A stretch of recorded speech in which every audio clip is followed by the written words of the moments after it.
Hello commandos, welcome to biometrics classes online. और solution वाले portion में हम लोग आज बात करेंगे वांट ऑफ फैक्टर के बारे में। तो हम लोग बात करने वाले हैं वांट ऑफ फैक्टर के बारे में। तो वांट ऑफ फैक्टर का यूटिलाइजेशन क्या है, तो उस पोर्शन को हम कहते हैं एबनॉर्मल कॉलिगेटिव प्रॉपर्टी और एबनॉर्मल मॉलिक्यूलर वेट। जैसा हमको पहले से पता है कि what is the meaning of colligative property.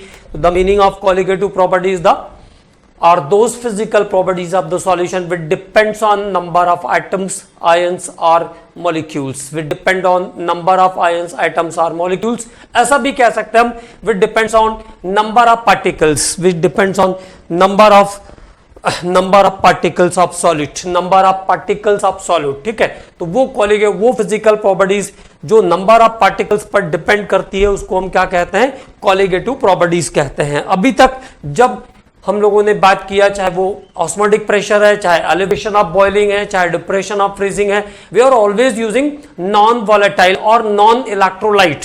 Non electrolyte it means which do not get dissociate or associate, जो ना तो टूटता है ना जुड़ता है। जैसे यूरिया है, ग्लूकोज है, शुगर है, ये अगर urea in form of NH2CONH2 अगर वाटर में डाल देंगे हम तब भी कैसा रहेगा, NH2CONH2। ग्लूकोज C6H12O6 पानी में डालने के बाद भी C6H12O6। It means there is no association or dissociation, तो it is included in the category of non-electrolyte, जिनके बारे में अभी तक हमने बात किया है। लेकिन अगर वो सब्सटेंस जो पानी में डालने पर या एक्व सॉल्यूशन में डालने पर अपने आयंस को, अपने नंबर ऑफ पार्टिकल्स को चेंज करते हैं, मे बी एसोसिएट और dissociate, so their colligative properties are differ. उनकी कॉलिगेटिव प्रॉपर्टी अलग हो जाएगी उन सब्सटेंसेस के कंपैरिजन में दो एसोसिएशन या डिसोसिएशन शो नहीं करते हैं। सिंपली अगर मैं कहूं तो इलेक्ट्रोलाइट और नॉन इलेक्ट्रोलाइट की कॉलिगेटिव प्रॉपर्टीज कैसी होगी, अलग अलग होगी। तो the properties, the physical property और colligative property of the electrolyte is called abnormal colligative property and its molecular weights are known as abnormal molecular weight। इनके molecular weight को भी हम क्या कहेंगे, abnormal molecular weight और abnormal formula weight। ओके, तो थोड़ी सी हम लोग बात कर लेते हैं इसके बारे में। abnormal colligative property, abnormal colligative property, abnormal colligative property and abnormal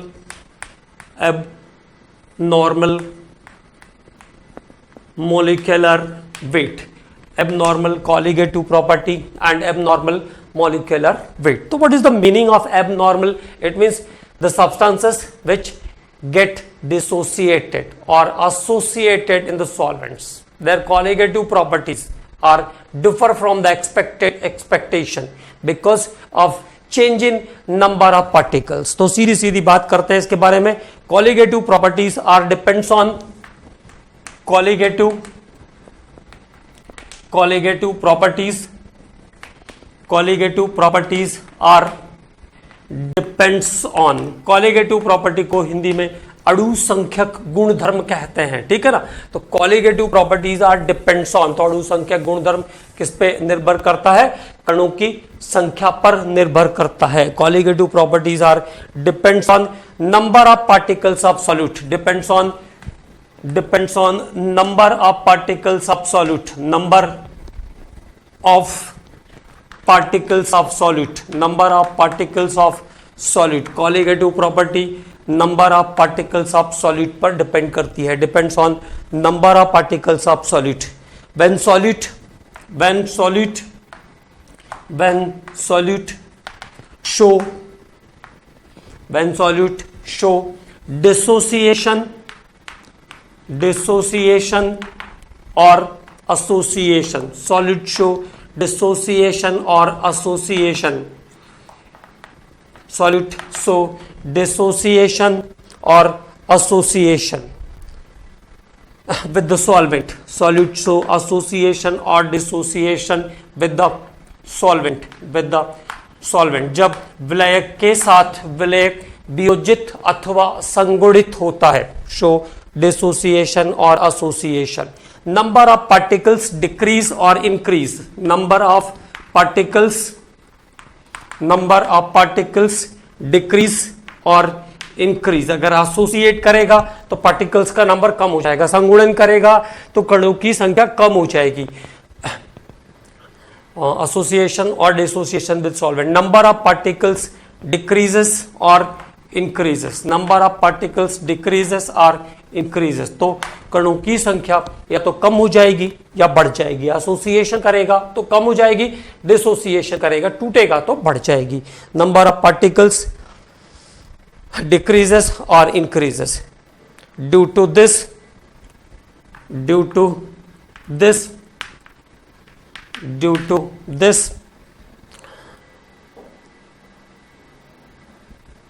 number of particles were decreases or increases. Due to this observed value of colligative property, due to this observed value of colligative property, observed value of colligative property, observed value of colligative property, observed value of colligative properties are differs from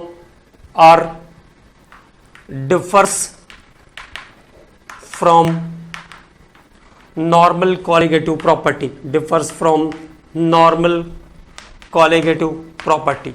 Observed value of colligative properties are differs from normal colligative property. Okay, it is known as abnormal colligative property. It is known as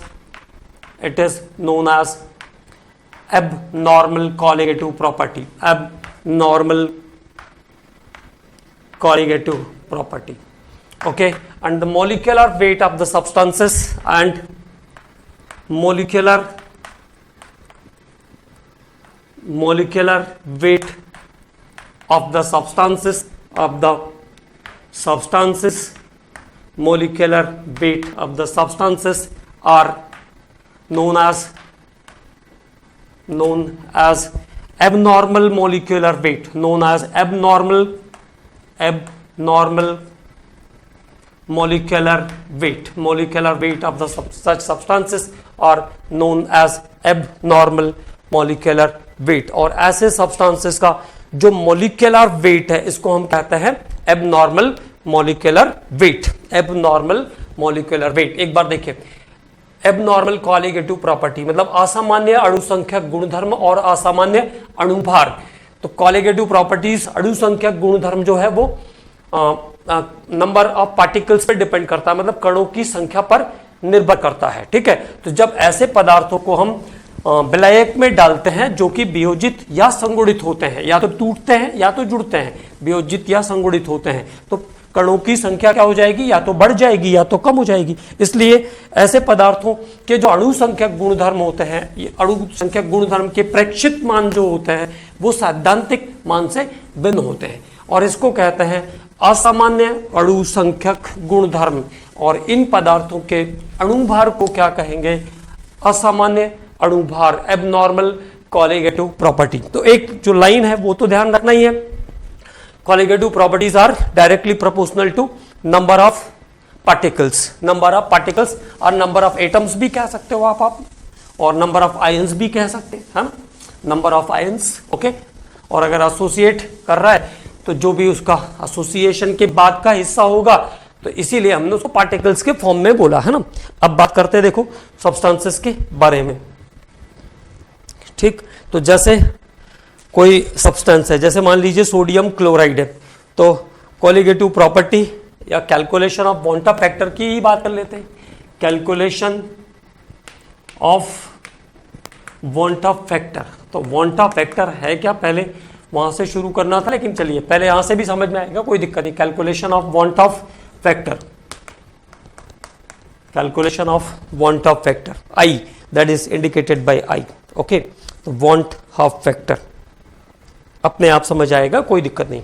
जैसे binary component है, NaCl है, KCl है, जिनमें भी दो ions मिलने वाले हैं, दो आयंस मतलब नंबर ऑफ आयंस जिसमें दो मिलने वाले हैं, MgSO4 है, कैल्शियम सल्फेट है, ठीक। तो ये सभी कंपोनेंट्स अगर ब्रेक होते हैं बाइनरी, जो दो आयन प्रोड्यूस करते हैं, तो then it gives Na plus Cl minus ion क्या बनाएगा, Na प्लस Cl माइनस बनाएगा।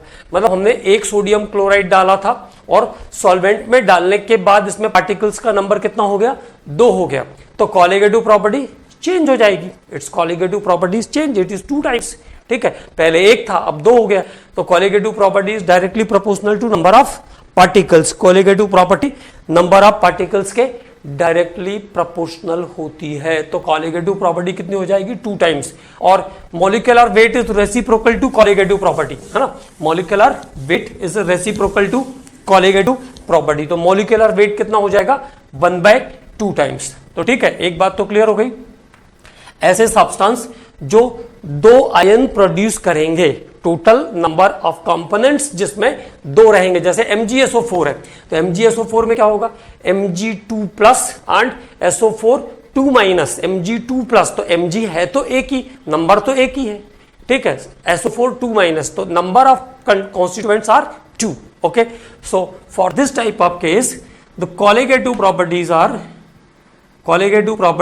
are now 2 times, और ऐसे सब्सटेंसेस का मॉलिक्यूलर वेट कितना हो जाएगा, 1/2 टाइम्स। तो colligative properties are 2 times and molecular weight are 1/2 times. इसका 2 फ्रैक्शन हो गया, एक Na अलग चला गया, Cl अलग चला गया। हालांकि वो देखने पर ऐसा लग रहा है कि अलग अलग वेट तो होगा 23 35.5, लेकिन ये हमने रिलेशन के हिसाब से स्टैब्लिश किया, तो मॉलिक्यूलर वेट कितना हो जाएगा, 1/2 टाइम्स।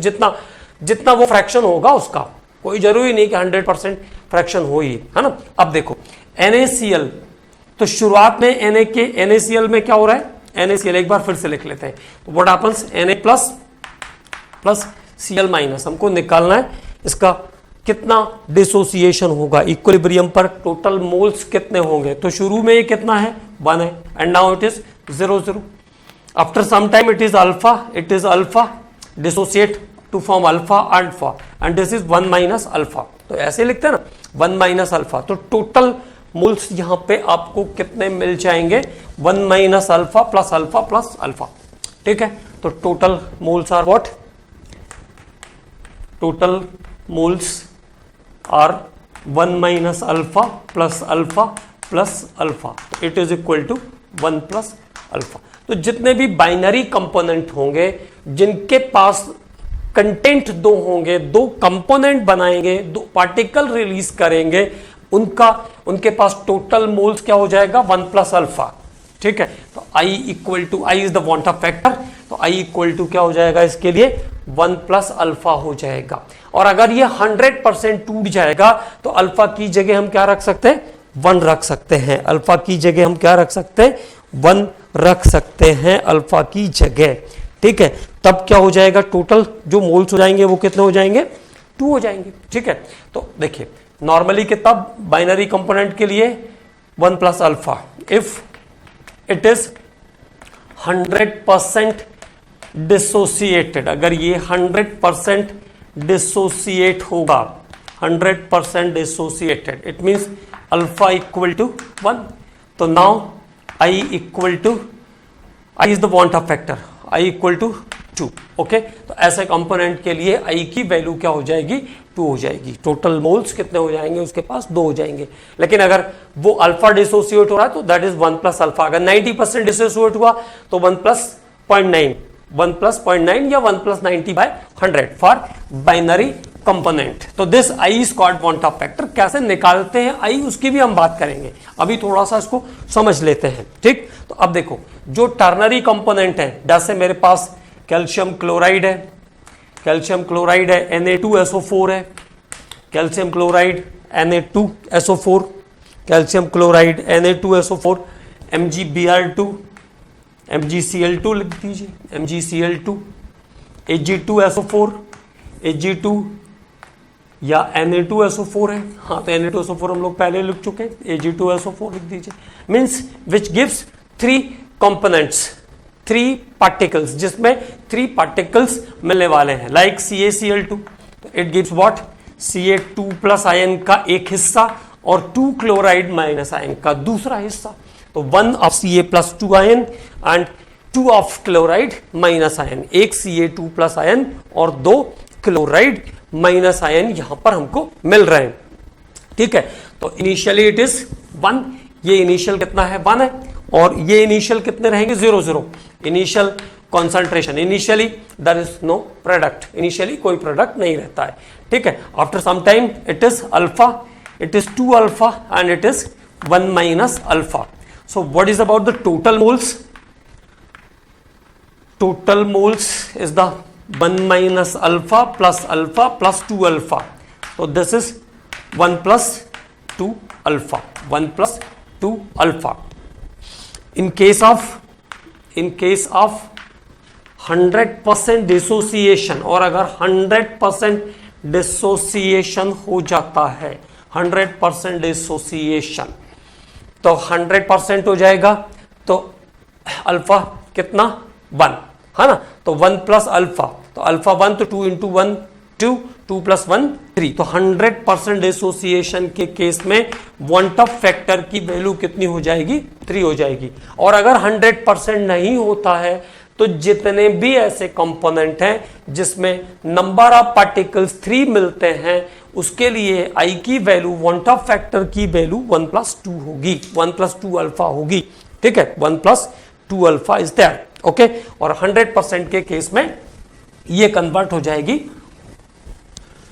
3 पर, है ना। तो CaCl2 का पॉइंट ऑफ फैक्टर का वैल्यू कितना होगा 3, it is number of ions. If it is 90% 80% dissociate, then alpha की जगह पर हम 80% ले लेंगे। उसके लिए भी मैं आपको कैलकुलेशन करना सिखाऊंगा, पहले हम लोग एक बार वैल्यूज पर बात कर लेते हैं। अब देखो, अब जैसे मेरे पास कुछ क्वाटनरी कंपोनेंट हैं, Na3PO4, Na3PO4, K3FeCN6, K3FeCN6, तो these are the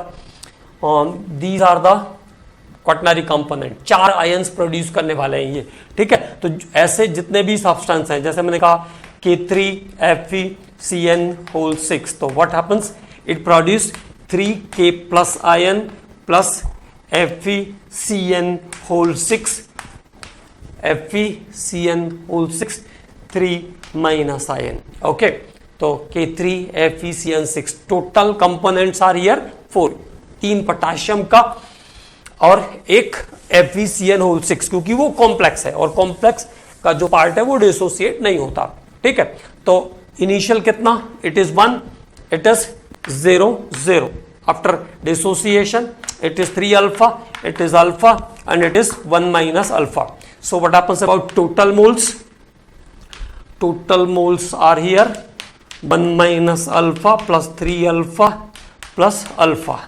तो कितना आ जाएगा 1 plus 3 alpha, 1 plus 3 alpha. In case of 100% dissociation, और अगर 100% डिसोसिएशन होता है, 100% डिसोसिएशन, तो अल्फा की जगह क्या हो जाएगा 1, तो अल्फा इज 1, तो 3 प्लस 1 कितना आ जाएगा 4 आ जाएगा। तो आई की वैल्यू, वांट ऑफ फैक्टर की वैल्यू 100% पर कितनी हो जाएगी 4 हो जाएगी। The total ions are 4। If it is 90% और 80%, तो हम अल्फा की जगह क्या पुट कर लेंगे 80% या 90%, जो भी दिया होगा वैल्यू वो पुट कर लेंगे। ठीक है, तो this is about the calculation of want Hoff factor. Okay, ये है वांट ऑफ फैक्टर का कैलकुलेशन उन सब्सटेंसेस के लिए जो एसोसिएशन या डिसोसिएशन शो कर रहे हैं। और रिस्पेक्टिवली जैसे CaCl2 है, ठीक है, देखो जैसे CaCl2 है, ठीक, तो it produce Ca2 plus plus 2Cl minus है। तो कॉलिगेटिव प्रॉपर्टीज 3 टाइम्स और मॉलिक्यूलर वेट 1/3। कॉलिगेटिव प्रॉपर्टीज कितने टाइम्स हो जाएंगे 3 टाइम्स, क्योंकि पार्टिकल्स कितने बढ़ गए 3 टाइम्स बढ़ गए। ठीक है, पहले एक था CaCl2, after dissociation it is 3 particles. Okay, तो कॉलिगेटिव प्रॉपर्टीज कितने टाइम्स हो जाएगी, कॉलिगेटिव प्रॉपर्टीज 3 टाइम्स और molecular weight is average 1/3। 3 times. It is reciprocal to colligative properties. Okay. अब जैसे मेरे पास Na3PO4 है, तो what happens now? It is 3Na plus PO4 3 minus. So now it is 1 or it is 4. So what is about the colligative property? It is 4 times. Colligative properties are 4 times and molecular weight is somewhat 1/4. 1/4 is the molecular weight. तो ये सब बातें भी इसमें आपको ध्यान रखना है. ये थोड़ा सा पोर्शन जो वॉन्ट अप वाला है इसको बहुत अच्छे से समझना है, बहुत अच्छे से वर्कआउट इस पे करना है. ठीक है, तो अपने आप सभी चीजें आपकी फिर पूरे सॉल्यूशन में आपको कोई प्रॉब्लम क्रिएट नहीं होगी. यही वो पोर्शन है जहां पे थोड़ा सा कंसंट्रेशन यूज करना है ज्यादा, है ना. कुछ कंफ्यूजिंग चीजें जरूर है इसमें, लेकिन टफ कुछ भी नहीं है. But this is the one of the portion जिसको हमको बहुत अच्छे से समझना है. ठीक है, तो यहां तक क्लियर. अब देखो, अगर कभी एक बार अभी क्वेश्चन आया, what is the value of van't Hoff factor for K4FeCN whole 6. K4FeCN whole 6 के लिए क्या चाहिए?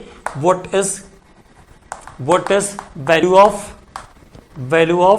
Want Hoff factor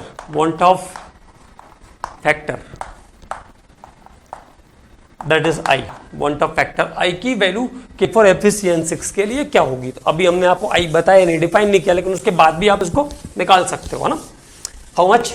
K4FeCN whole 6. तो it breaks like 4K plus FeCN whole 6 minus 4. Okay, so now 4 ions are here, 4 components are here and 1 component is here. So total components are 5. I equal to what? I is the 5. I की value कितनी हो गई?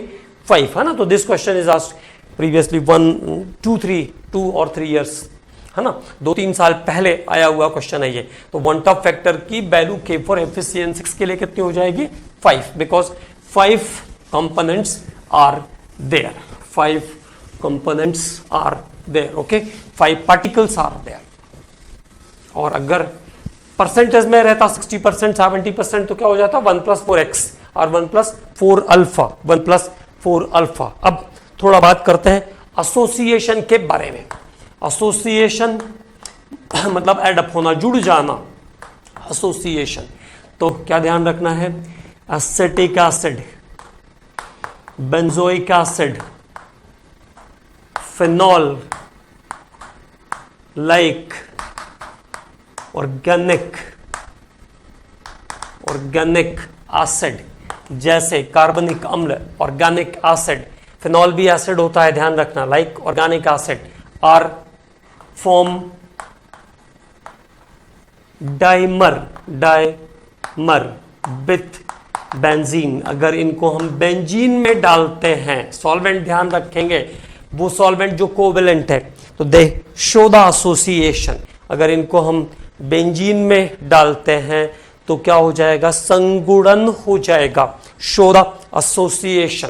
तो acetic acid, benzoic acid, phenol जैसे organic compound जो है वो benzene के साथ एसोसिएशन शो करेंगे and form dimer. Di means 2, mer means molecule, जिसमें 2 अणुओं का संगुणन हो जाएगा. 2 मॉलिक्यूल्स आर एसोसिएटेड. ओके, तो जैसे मैंने कहा 2 एसिटिक एसिड को मैंने बेंजीन में एडप्ट किया. Benzene is the solvent here. तो now what happens? CH3COOH whole twice हो जाएगा ये. तो 2 to 1, 2 का 1 हो गया.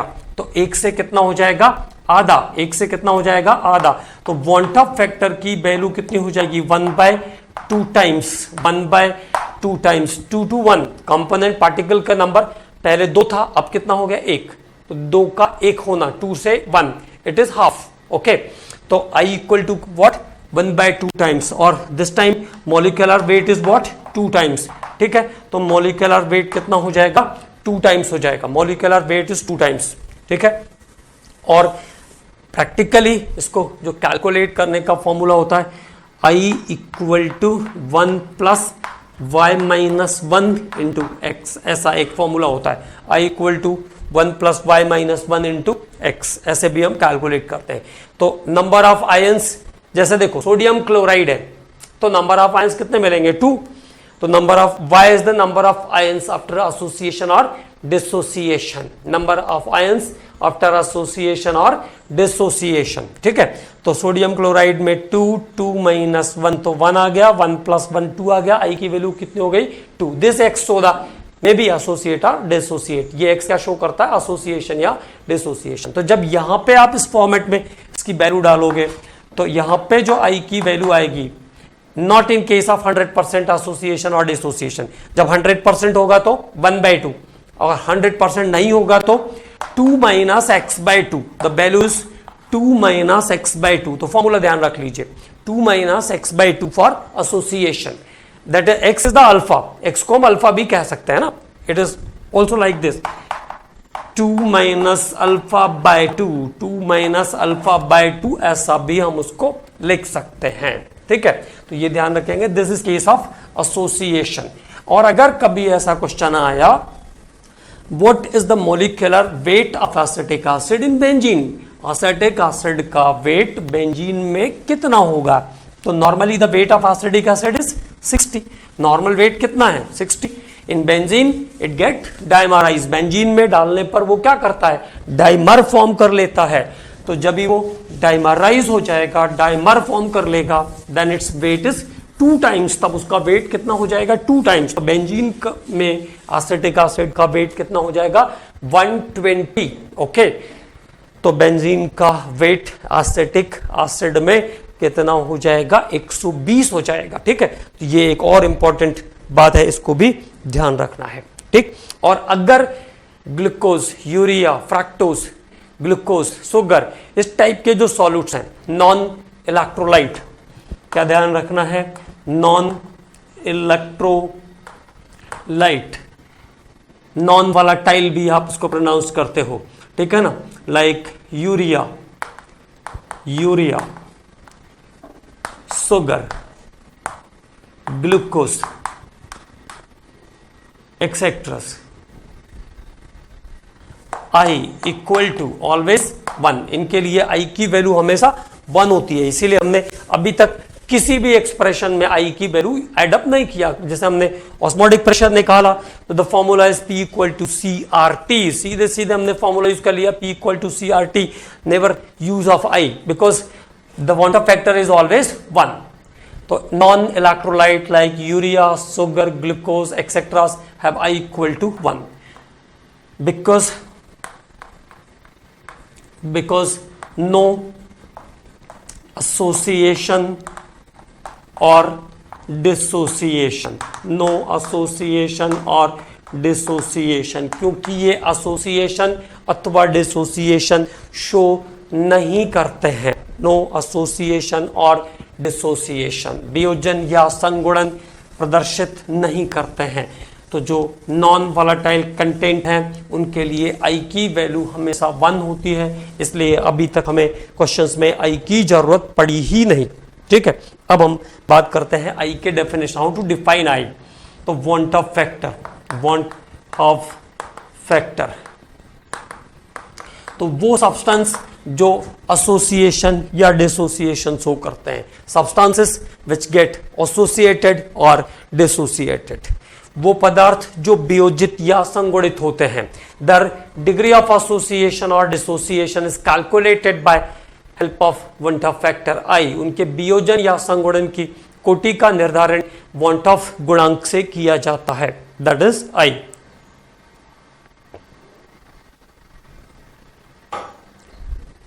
ओके, तो their degree of association or dissociation is calculated by the want of factor I. So how to calculate want of factor? I is the ratio of observed value of colligative property, observed value of colligative property, observed value of colligative property, colligative means practical values है ना, observed value of colligative properties, properties अणु संख्यक गुणधर्म का प्रेक्षित मान, प्रेक्षित या प्रायोगिक मान, observed value of colligative property and theoretical value of colligative property, theoretical value of colligative property, theoretical value of colligative properties. Okay, so what is the calculation of I? That is observed value of colligative property and theoretical value of colligative property. So first is the ratio of observed value of colligative property and theoretical value of colligative property is the first formula. Second formula is the ratio of normal molecular weight, normal molecular weight by abnormal molecular weight, abnormal molecular weight, normal molecular weight by abnormal molecular weight. I equal to what? The ratio of number of particles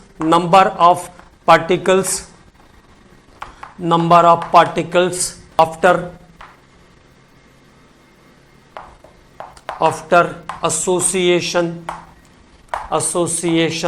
or dissociation, after association or dissociation, वियोजन या संगुणन के पश्चात अणुओं परमाणुओं की संख्या, number of particles after association और dissociation by initial particles,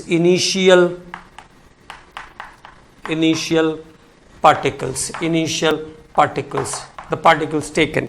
And here alpha is also denoted by I minus 1 plus n minus 1. एक formula और इसको यूज करेंगे हम लोग, I minus 1 plus n minus 1. Okay, where I is the Van't-Hoff factor and n is the number of particles after dissociation or association, n is the number of particles. तो alpha निकालने के लिए एक formula ये भी हम use कर सकते हैं. ठीक है, अब धीरे धीरे पहले हम लिखते हैं इसके फॉर्मूले, फिर उसके बाद धीरे धीरे वन बाय वन क्वेश्चन के टाइप्स पर आएंगे. और so many questions are there, कम से कम 20-25 क्वेश्चन तो मैं भी आपको सॉल्व करवाऊंगा, तो प्रैक्टिस आपकी हो जाएगी, इस पे भी कोई दिक्कत की बात नहीं है. ठीक है, तो अब आते हैं फॉर्मूले पर. तो पहले क्या ध्यान रखना है, जितने भी हमारे नॉर्मल वाले फॉर्मूले थे, all of them are now for the electrolytes are two substances which get associate और dissociate is change by the Van't-Hoff factor I. सभी फॉर्मूले Van't-Hoff फैक्टर से प्रोडक्ट हो जाएंगे. Like osmotic pressure, what is the formula? Pi equal to CRT, and now pi equal to I CRT or pi equal to I W by MV RT. Okay, this is the first. Raoult's law.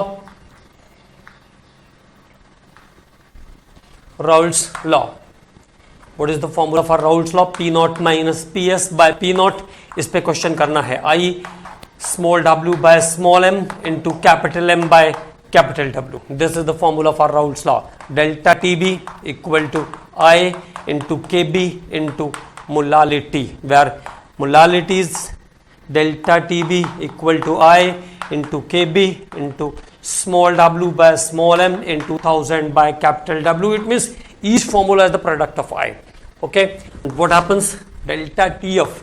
So delta TF equal to what? I into KF into molality, and now here delta TF equal to I into KF into small w by small m into 1000 by capital W. Okay, तो जितने भी फॉर्मूले हमारे पास वो electrolyte, it means the substances which give different number of particles, उसके लिए I के सभी I के फॉर्मूले सभी I से प्रोडक्ट हो जाएंगे. All the formulas are change now by I. Okay, तो नॉर्मल फॉर्मूले में क्या चेंज आ गया, ये बात क्लियर. अब बात करते हैं आगे, धीरे धीरे इस पे बेस्ड कैलकुलेशन की बात करते हैं. बाइनरी इलेक्ट्रोलाइट के लिए I की वैल्यू 2, टर्नरी के लिए 3, क्वाटनरी के लिए 4. ठीक है, और एसोसिएटिंग के लिए 1/2 if it is 100% associated. Otherwise binary के लिए 1 प्लस अल्फा, टर्नरी के लिए 1 प्लस 2 अल्फा, क्वाटनरी के लिए 1 प्लस 3 अल्फा. ओके, और एसोसिएशन के लिए I equal to 2 minus alpha by 2, 2 minus alpha by 2, 2 minus alpha by 2. तो देखो, चलो क्वेश्चन सॉल्व करना शुरू करते हैं. Calculate the Van't-Hoff factor. Calculate, पहला question, calculate the want half factor, calculate the want half factor.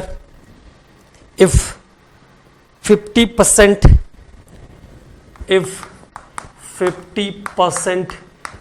K4 FeCN whole 6, 50% K4 FeCN whole 6 is ionized, ठीक है। 50% K4 FeCN6 अगर आयोनाइज हो जाएगा तो उसके लिए वॉन्ट ऑफ फैक्टर कितना होगा? तो K4 FeCN6 सीधे सीधे कंटेंट काउंट करो, कितने बनाएगा? 5, 1 plus total number of moles. If 100% dissociate, then it gives 5. If it is not dissociate 100%, now एक बार सॉल्व करना भी सिखा देता हूं। K4 FeCN whole 6, okay, it gives content 4 plus FeCN whole 6 negative 4, okay. Now तो कितना हो जाएगा? This is 1, this is 4 alpha and this is alpha. तो टोटल मोल्स जो बनेंगे ये 1 minus alpha plus 4 alpha plus alpha, तो कितना आएगा? Total moles are 1 minus alpha plus 4 alpha plus alpha, तो 1 प्लस 4 अल्फा। टोटल मोल्स कितने हैं? 1 प्लस 4 अल्फा। क्लियर? कितना डिसोसिएट कर रहा है? 50%, तो 1 प्लस 4 इंटू 50% मतलब 0.5, तो 4 इंटू 0.5 कितना हो गया? 2, 2 प्लस 1 कितना हो गया? 3। तो वॉन्ट ऑफ फैक्टर की वैल्यू कितनी आ जाएगी? इसके लिए आई की वैल्यू कितनी आ जाएगी? 3।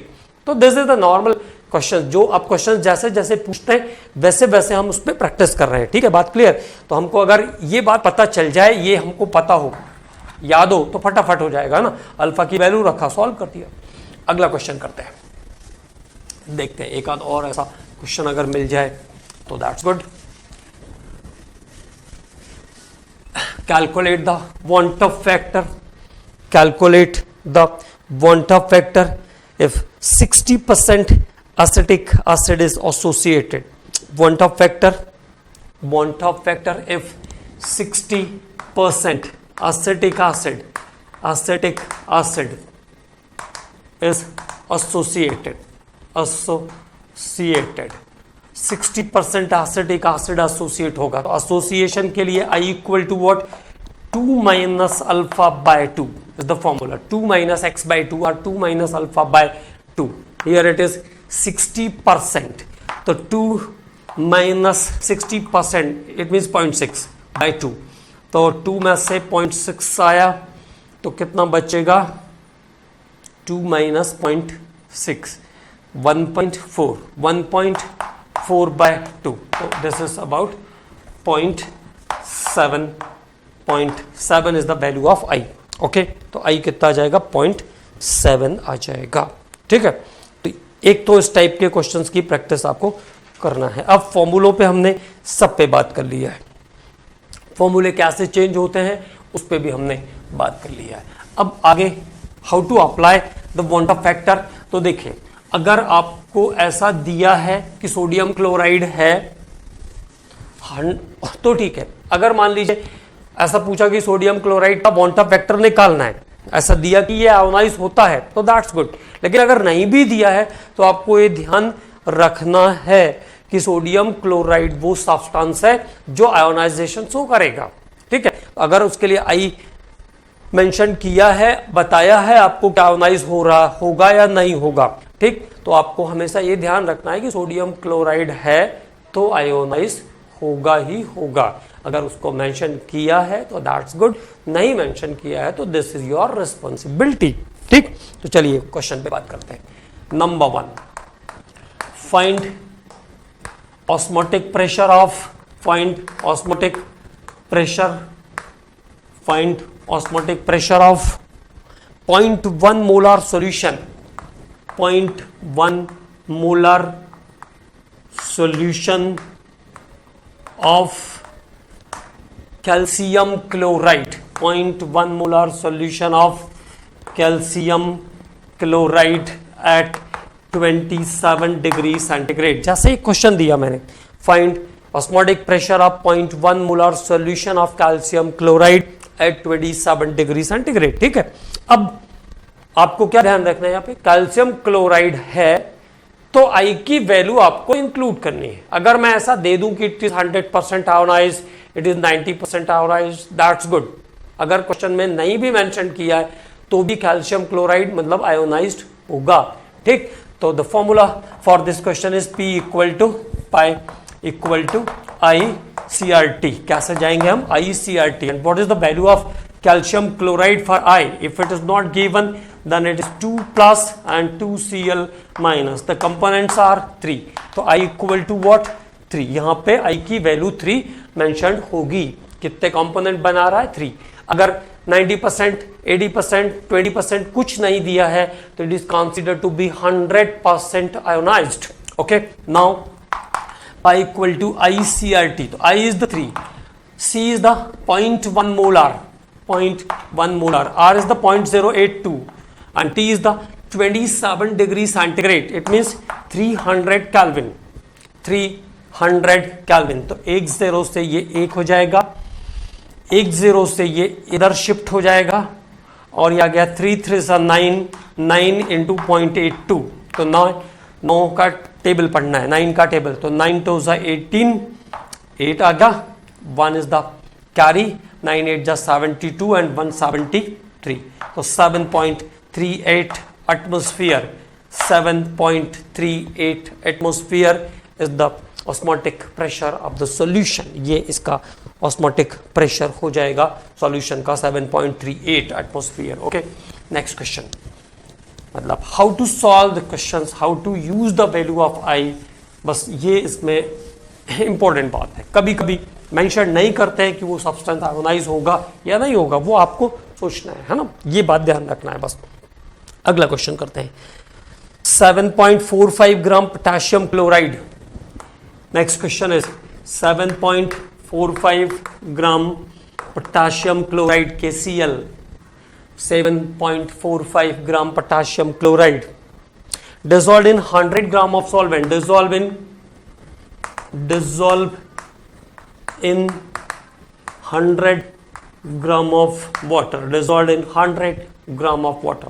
पुराने क्वेश्चंस है, सब आए हुए क्वेश्चंस का कलेक्शन है ये, ठीक है ना।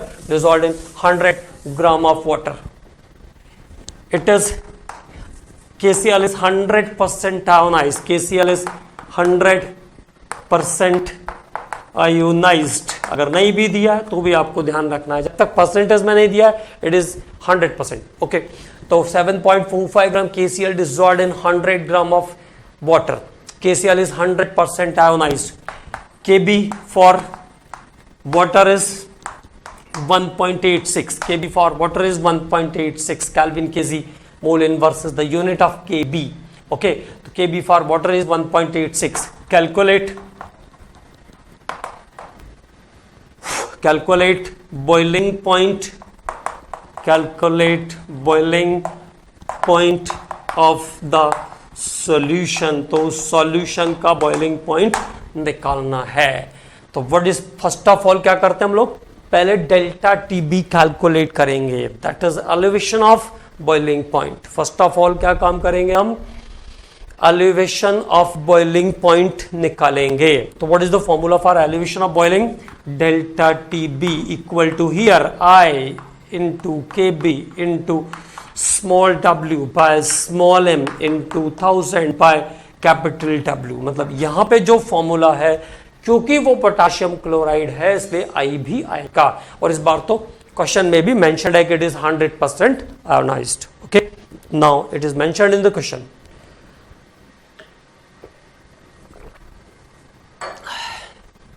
नाउ आई इज व्हाट, तो पोटेशियम क्लोराइड के लिए आई की value 2, Kb is 1.86, gram weight is 7.45,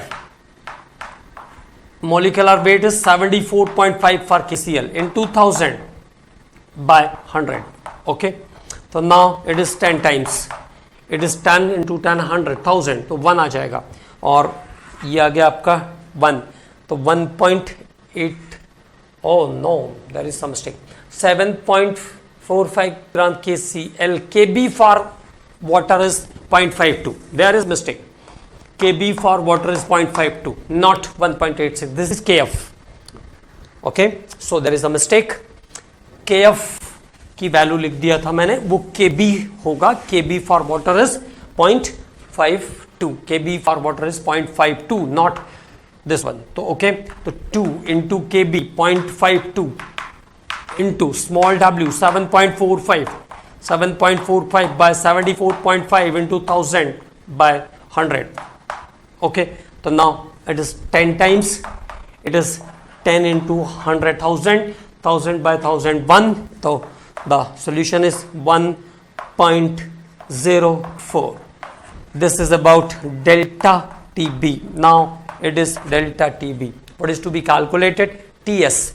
So delta TB equal to TS minus T naught. TS minus T naught. And the boiling of the TS minus T naught. हमको क्या निकालना है? TS निकालना है. तो what is to be TS? ये इधर आ जाएगा. तो TS इक्वल टू हो जाएगा 100 plus 1.04. 100 plus 1.04. And the correct answer is 101.04. 101.04 degree centigrade. Okay, तो एक बात ध्यान रखेंगे, जो मिस्टेक हुआ था, Kb for water is 0.52. Water के लिए Kb की वैल्यू 0.52 होती है. ठीक है कमांडोस. तो अब इस लेक्चर के बाद देखो, इस यूनिट का पूरा थ्योरी पोर्शन फिनिश हो गया है. थ्योरी पोर्शन फिनिश हो गया, सारी छोटे बड़े फॉर्मूले हमने फिनिश कर लिए हैं. अब केवल और केवल एक और लेक्चर्स में लगेगा, दैट इज प्रैक्टिस. एक्सरसाइज करेंगे हम लोग, जितने भी क्वेश्चंस मैं कर सकता हूं मैक्सिमम, और आपको भी इसमें बहुत सारा काम करना है क्योंकि ये बड़ा चैप्टर है. ठीक है, तो one of the biggest unit of the physical chemistry है ना, आई थिंक मोस्ट बिगेस्ट है ना, सबसे बड़ा यूनिट है फिजिकल का ये आपका. तो बहुत सारा काम इसमें आपको करना है, क्वेश्चंस आपको डेली लगाने हैं. ठीक है, ओके, थैंक यू.